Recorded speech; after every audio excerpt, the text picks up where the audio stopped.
right, so Hosea chapter 5. Let's look, there's kind of a good teaching here in the first couple of verses that deals with leadership, and honestly, these are things that kind of, I know most of you guys don't. I don't know if you think about leadership and do y'all do that? When I was in the military, they kind of shoved that stuff down my throat. To be a leader of a group, to be in charge of things, that it was what the military painted as, this is where you want to be. You want to be this. And does anybody think about that? Do y'all think about that? Like leadership in our nation? Yeah, well, leadership in our nation, leadership, your leadership. Do you think about how you lead in things? Whether you're leading, of course, you got to start out as a follower, right? I mean, Isaac and I, we have discussions all the time about, leadership in his crew and how that's going. Some of the things that he should do versus, what you see. I don't want to be that guy. All those things. The Bible actually has a lot to say about leadership, and it goes man or woman. That it doesn't leave out any gender. And by the way, there's two genders. Okay, it doesn't leave out those. Everybody has a role somewhere. Sometimes it's to follow. Sometimes it's to be in there. And Hosea, he in chapter 5, chapter 5, he talks about some of these, and really kind of where Israel has failed. I didn't want it to leave where those failed. I've got some other verses that we're going to look at. But at this time, would anybody like to take verses 1 through 3? Just like to read those. Isaac, you got them? Read those loud. Hear ye this, O priests, and hearken, ye house of Israel, and give ye ear, O house of the king, for judgment is towards you, because ye have been a snare on Mizpah, and a net spread upon Tabor. And the revolters are profound to make slaughter, though I have been a rebuker of them all. I know Ephraim, and Israel is not hid from me. For now, O Ephraim, thou committest whoredom, and Israel is defiled. So here, Hosea begins to talk about kind of failed leadership in Israel. I want to give out a bunch of verses and let you guys read those. Caden, will you find Philippians 12 and verse 3? Noah, will you find Proverbs 11:14? Micah, will you take Jeremiah 23:1? Josh, will you take Proverbs 29:2? Proverbs 3 what? Yeah, no. Proverbs 11:14. Okay, Joy, Deuteronomy 1:13. Sarah, Titus 1:7. Brother Sean, can you take Proverbs 31:8? And Isaac, take Proverbs 29:4 and 12. What chapter you saying? There is no Philippians 12. I was about to say, I was like, 12:3. There's no, stops at 4. It must be Proverbs. Find Proverbs. I don't know why I did that. 12:3. Yeah. I'm sorry. Okay. Deuteronomy what? It's what? What was it in Deuteronomy? 113. Jeremiah 24, what? You can do it way too fast. 23:1. 23. Whew. There's too many numbers going on. If I slow down much more, Georgia will catch up. All right. Caden, do you have that? Proverbs 12:3. Yeah, go ahead and read that. It says, a man shall not be established by wickedness, but the root of righteousness shall not be theirs. All right. So we read verses 1 through 3. Israel, the priests, the house of the king, all the leaders, those guys, they have messed up. And this is where they begin to mess up. They don't establish their rulings with righteousness. They establish them by wickedness. And what does it tell us about the righteous there, Caden? Shall not be moved. What does that mean?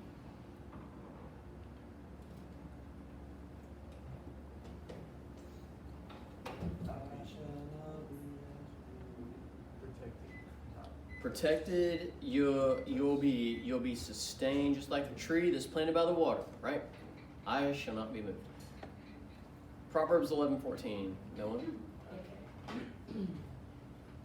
Where no counsel is, the people fall, but in the multitude of the counselors there is safety.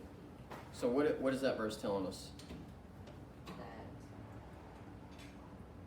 there needs to be counselors for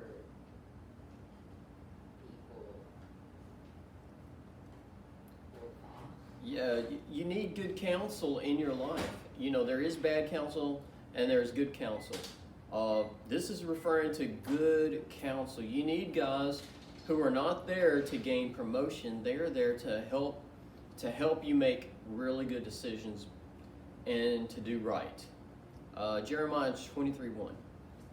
Woe be unto pastors that destroy and scatter the sheep of my pasture, saith the Lord. All right. Who's the pastors here? Is it talking about guys in churches or what? People that other people go to seek wisdom and advice and have some sort of, what was it? Close.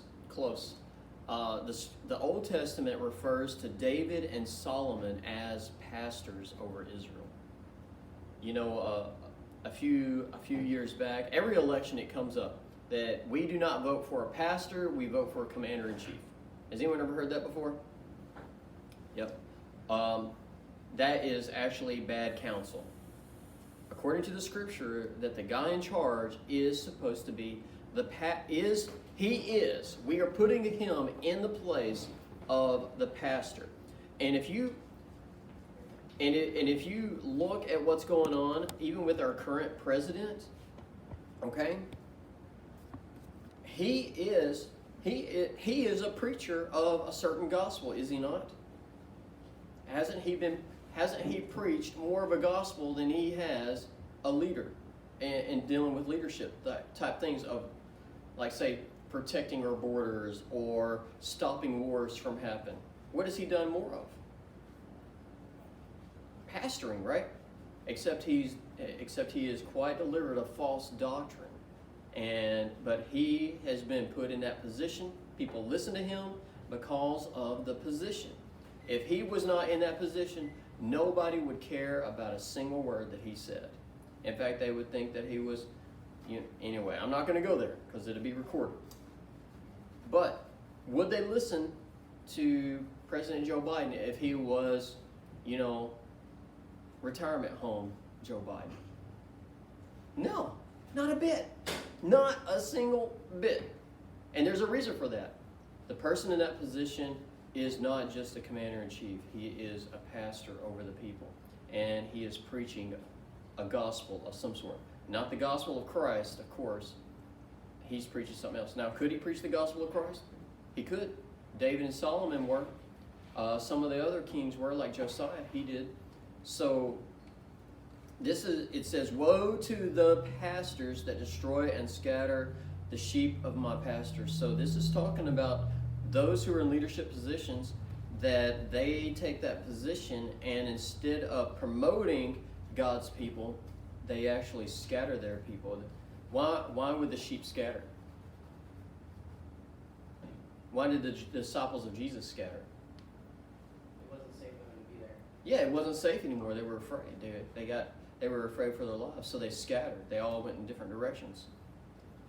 Proverbs 29 verse 2. And y'all can cut in anytime. If you got a comment, just raise your hand. I'll pause. I'm not in a hurry. 29:2. When the righteous are in authority, the people rejoice. But when the wicked beareth rule, the people mourn. All right, so what is that talking about, Josh?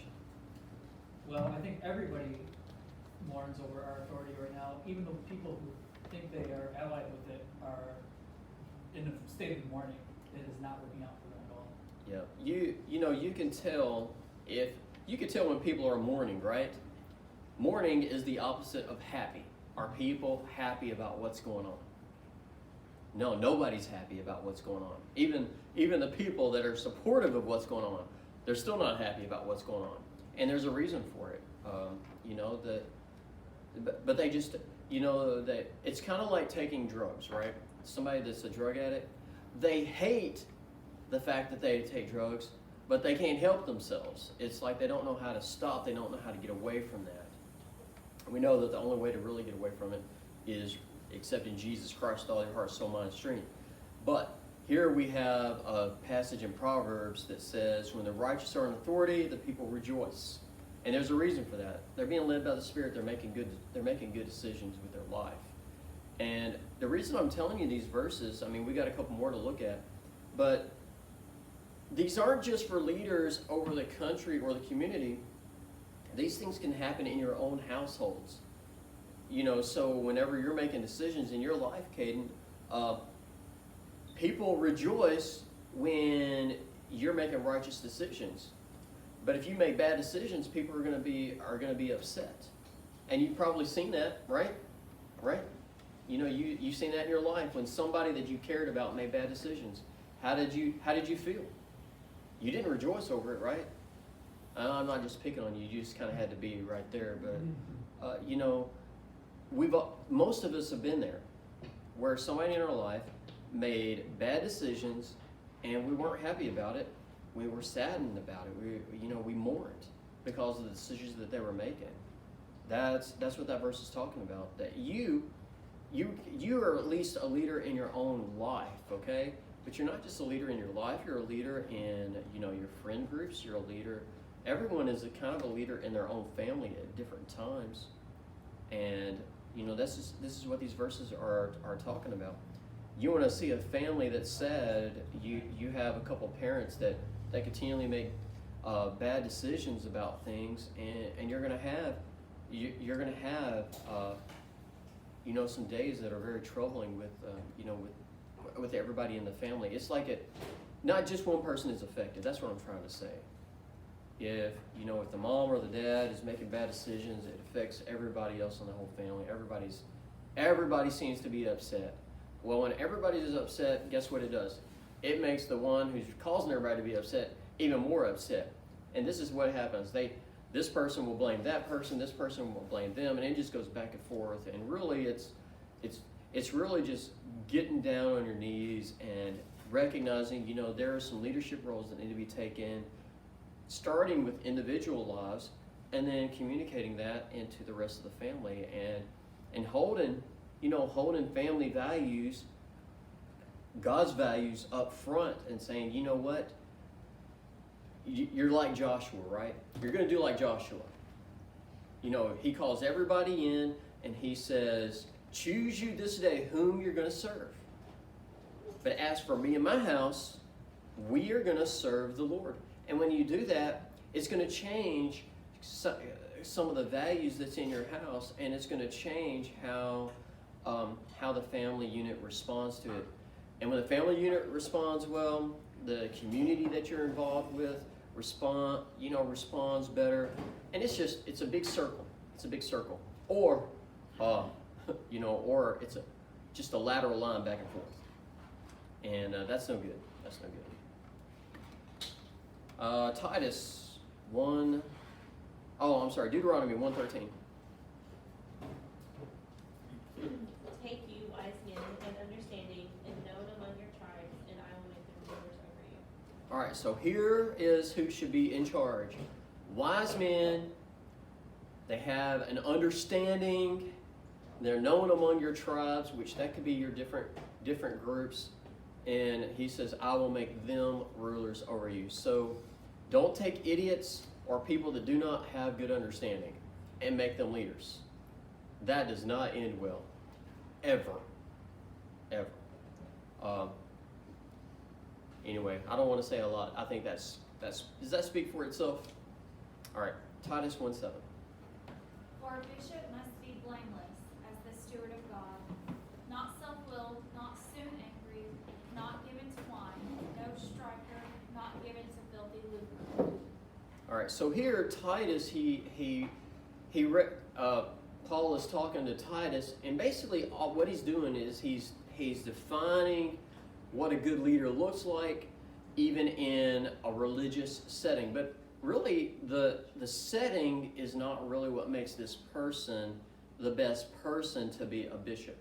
Now, just so that you know, the bishop that he's talking about, you got to look at what the church looked like during Paul's day. It was the church was very small. Okay, it was not. It wasn't even in each city. It wasn't even as big as what Bethany is. Cities were much smaller. The believers were scattered throughout the city, and the bishop, he was a guy that he would just go from house to house, and he would choose like different weeks. Now those houses had their own elders and leaders and pastors of those houses, but the bishop was just the guy. He kind of organized them and made sure that everybody stayed on the right path. So honestly, what we see here is not really. Anyway, I don't feel like that I am really a bishop per se, but I guess you can make an argument either way.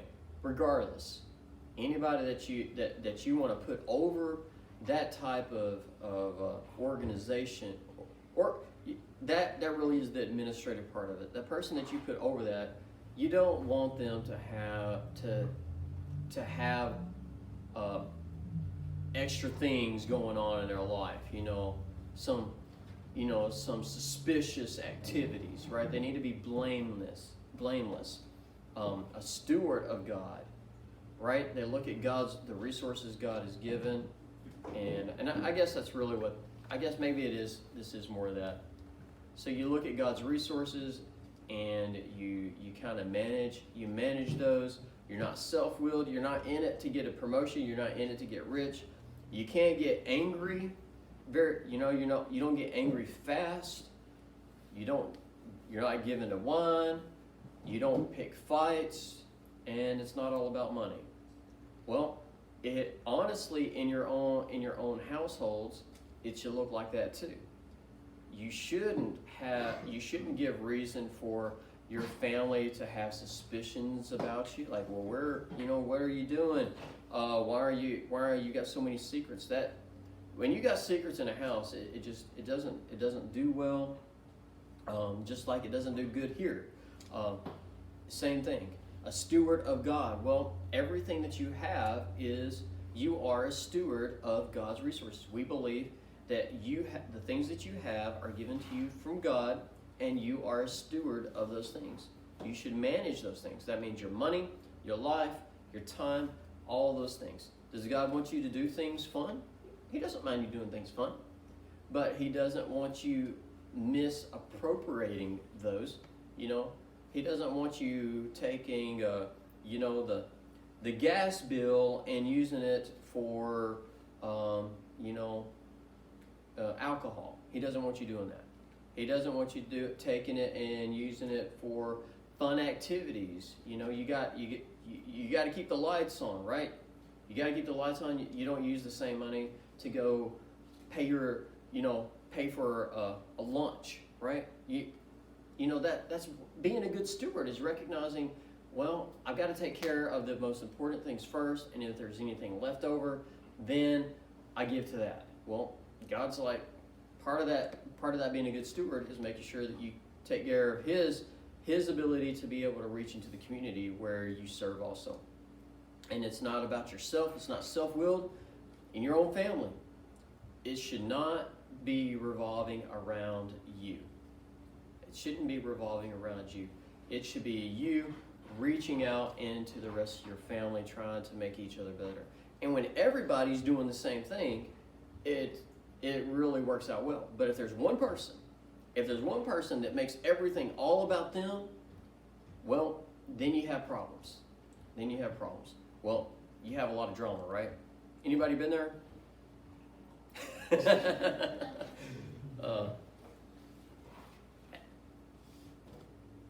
And not angry.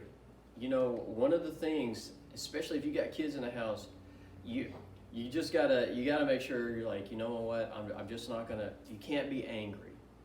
And really the best way to deal with that is that, especially if you got little guys, and we got a little guy again, but it's been the same way with all of our guys, that you make the rule, you set the standard for it, and if they break the standard with that little standard that you set, then you deal with it. And you don't get mad about it. You're like, this is the standard, this is what we said was going to happen, this is what's going to happen, your fault. You're making me keep the standard. That way you don't get mad. You don't get mad about it. And really, you keep things little and big things. Now, it doesn't say that you can't get angry. It just says not soon angry. It doesn't mean that you fly off the handle at the smallest thing. Does that make sense? But if it's bad, then it's bad. And even God gets angry when it's bad, right? But he says, be angry and sin not when that happens. So you can be angry and not sin. But don't try to wash down all of your pain and suffering that you feel like you're going through with alcohol. You're not given to wine, and you're not going around picking fights. Some people like to pick fights all the time. You know, when you got siblings, I remember, I had a brother and sister growing up. We picked fights with each other. Yeah, my crew, they do that too. They try to find those buttons in each person. They're always, and there's a reason why they're not in charge at my house. They're not ready, right? They're not ready. They're always picking fights. If I went around picking fights all the time, you know what? Maybe I should start doing that with Kaylin and Isaac. Maybe they'll move out. I'm just picking. And not given to filthy lucre. It's not about you. It doesn't never need to be about money. Okay. What they tell us is that most arguments in a house are about money. That's a symptom, by the way. It's just a symptom. You really need to get to the root cause of why there's a problem. It should never be about money. All right. But I can assure you that if money comes up, that's not the real problem. There's something else that's the problem. So, anyway, I feel like I stayed on that too much. Proverbs 31:8. Open thy mouth with the villain in the cause of all such as are appointed to destruction. All right. What does this verse tell us? What do you think, Brother Sean? Speak up for those who quit within themselves. Right. There are those that cannot speak for themselves, and you're supposed to stand up for them. Like That, the sins of Sodom, that they didn't strengthen the poor and needy. It talks about Sodom's sins, that they didn't strengthen the hand of the poor and needy in their community. right. Yeah, that was one of the sins of Sodom. And this is also a supporting verse against abortion too. Because can the babies in the womb speak for themselves? They can't. They can't. Proverbs 29:4. Who's got? Oh, Isaac, you're 29. The king by judgment establisheth the land, but he that receiveth gifts overthroweth it.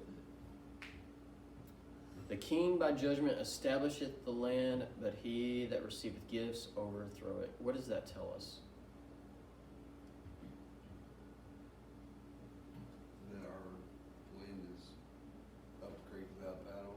That all our politicians. What does it mean what is it talking about? That person receives gifts. Something be a bribe. It's bribes. Yeah, he receives bribes. So if you got somebody that's in that position that's prone to take funds or bribes for favors, that person is setting up that to be overthrown. And that could be you. Are you somebody that somebody can bribe you to do something? Or are you a little bit more solid person that you're just like, no, I'm not going to do that for bribe. But the king by judgment, the judgment that he's talking about is God's looking out for the best interest, whether it's going to be the family, whether it's going to be the country or the community. That person is really looking out for the best interest of that. It doesn't care what the other person offers, all right? Their family first, their country first. And if they're willing to take bribes, yeah, you'll see it overthrown by something. Go ahead and hit verse 12 there too, Isaac. If a ruler hearkeneth to lies, all his servants are wicked. This study makes you nervous, right? If a ruler hearkens to lies, well, basically that's somebody that they listen to the lies. They give an ear to them. They tolerate all that nonsense, and somebody that, and really what you have, you have somebody like Pilate. Okay, since we're on the resurrection day still. Jesus tells Pilate that something about truth. I can't remember exactly what Jesus said. If somebody can remember, go ahead and spit it out. But Pilate, he turns to Jesus and he says, "What is truth?" And you got to wonder, well, why would Pilate say something like that? Well, basically, people tried to lie to Pilate all the time. People try to convince leaders to be twisted. Did you find it, Josh? Oh, no, I was going to something else. Okay. Separate.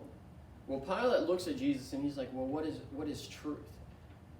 And the reason that he says something like that is because people lied to him all the time, and Pilate, he had to see through the lies to make judgments. Because people come to him with lies all the time.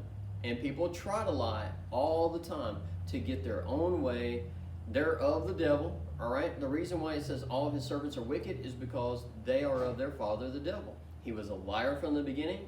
Those who regurgitate lies to suit their own fancies, they are wicked people. And if that ruler listens to these, yeah, he's just going to have a whole bunch of lying servants under his belt. They're going to give him bad counsel.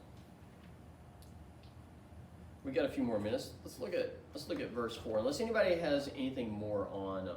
That's in John 18:33. What does that say? Pilate said unto him, "What is truth?" And when he had said that, he went out again unto the Jews and said to them, What was the verse before that? Hold on. Pilate therefore said unto him, "Art thou a king?" Jesus answered, "Thou Okay. sayest that I am a king. To this end I was born, and for this cause I came into the world, that I should bear witness unto the truth. Everyone that is of the truth heareth my voice." Pilate said unto him, "What is truth?" And Okay. when he had said this, he went out again unto the Jews and said, All right, unto Pilate, So Pilate and Jesus are having a conversation about Jesus being a king. So Pilate asks Jesus, "Are you a king?"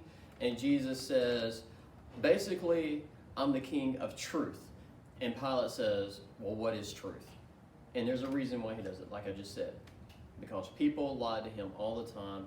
And he's like, "What makes you different than all those other guys who are just trying to get out of something?" And Jesus gives his explanation. And Pilate, he recognizes the truth in Jesus. He wants to wash his hands of it. The problem is he's in over his head, and he gives in to the liars. And if you know the history of Pilate, it does not end well. His story is not contained in the scriptures. It's contained in Roman Chronicles. And Pilate, he does not end well. His reigning does not end well. So there we have it. Truth truly is told, and it revealed itself even in Pilate, the guy who asked the source of truth about truth, and he was given it and he rejected it. You know what? We can just stop right there. I don't have to force you guys, and we can come back to that. I don't have near as much for the rest of that. But I did think that was important to recognize. Hosea is looking at all of these leaders, the priest, the house of the king, all these leaders in Israel, and even in Hosea's mind, I think he's wondering, like, why are the revolters allowed to continue their slaughter? why don't they deal with those? Why does Ephraim and Israel, why do they keep letting these things go? And God says there in verse 3, he says, I will not just let these things go. These works are not hid from me. They will be held accountable. And, we are not exempt from that accountability. We are not better than Israel and Ephraim. And, if we reject all those things that we talked about in those, and that was just a few verses. There's a host of other verses where the scripture talks about how leaders and those in authority should govern themselves, and who that we as people should promote into those positions. And when you are willing to give leadership to really guys who don't fit these qualifications that we talked about, then what are we gonna get? Okay? What are we gonna get? Well, I can show you. I can paint you a picture of what that looks like. And it doesn't end, and it will not end well. It does not end well. It didn't end well for Israel and Ephraim. And if they continued on that path over and over and over again. And if we do the same thing, then that's what happens. You see the fall of families, of communities, of civilizations when those things happen. So that's Hosea. That's just 3 verses there in Hosea 5. But one of the main, don't leave thinking, well, it's about them. I want you to leave thinking, what are you doing? How are you preparing yourself to be a good leader in your family? That's where it's going to start. Well, it's actually going to start in your, in your friend groups. It's going to elevate into your family, and then it's going to elevate into the community. The older that you get, the more engaged that you will become in some form or fashion, right? And and that could be at your job site. It could be, it could be in other things too. It could be in a group of job sites coming together, some things like that. So who are you wanting to be? You could be like these guys that Hosea says, man, they just totally messed up. Or you could take God's advice in those verses that I gave to you today and start applying those principles to your life today.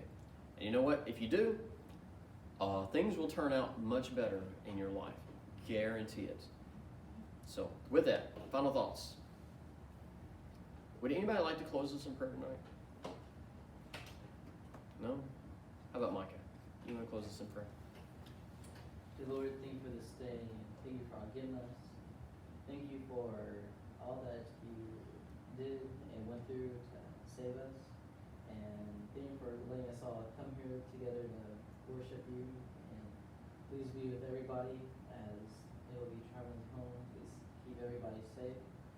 Please be with everybody who is sick and is struggling. And please be with everybody who is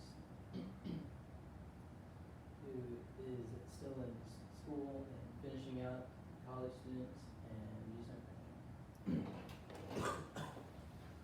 Okay, next Sunday night we will be here, right? Right. So you can